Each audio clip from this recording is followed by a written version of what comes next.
The Gibbes Museum of Art thrives with a dynamic blend of both permanent masterpieces and new works by visiting artists. Today, we extend a warm welcome to one such artist, Taylor Epps, whose roots extend deep into the heart of the Lowcountry.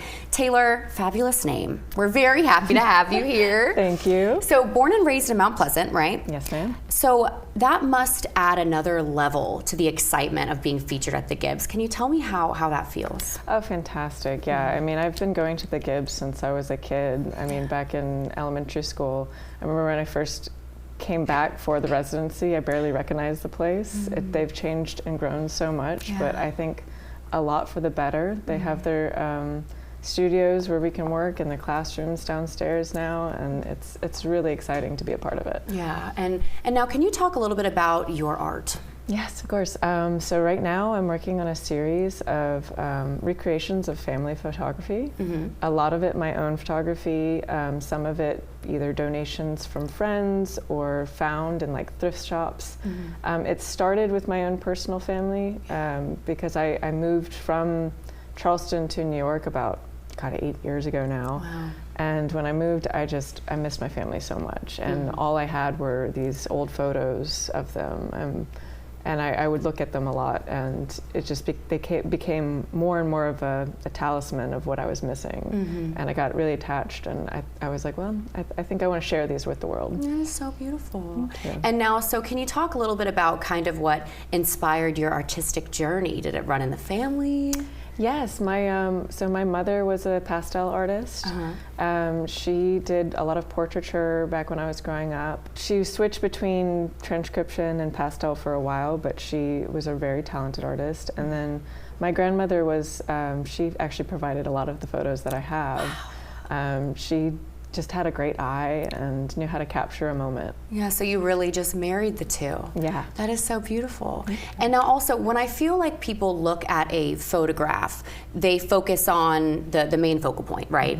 But your art, you take the whole entire picture into context. Can you expand on that a little bit? Yeah, of course.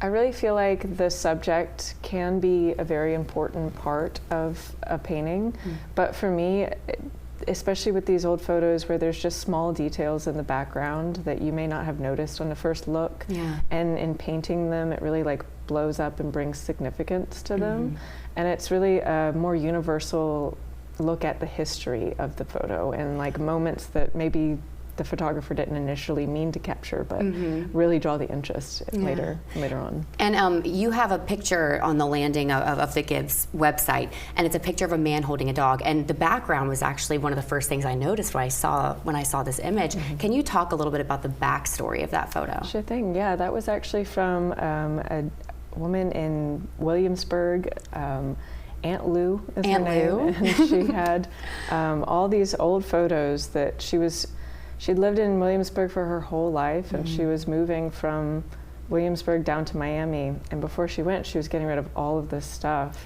and all of these photos. And I just saw beauty in them that I think she was over them. And I just wanted to bring them a second life and rescue them in that way. Yeah. Being a featured visiting artist at the Gibbes, how has that experience been for you, kind of having like an audience, right? I've actually really enjoyed it. Really? I really wasn't sure if I was going to or not. Studio work can be so secluded, and it really makes you focus, but I've actually really enjoyed having people come by, and it almost keeps me motivated to, it feels like if somebody walks in and I'm not painting, they've caught me. I'm like, oh, come back. Oh, that's so funny. Now, Taylor, so you will be featured at the Gibbes until March 10th this weekend. Where can we keep up with you? So I have a website, TaylorEppsArt.com, but a lot of the times I just post on my Instagram. It's the easiest way to do it, and that's also Taylor Epps Art. Wonderful. Well, Taylor, thank you so much, and congratulations. Thank you so much for having me. We're back after this.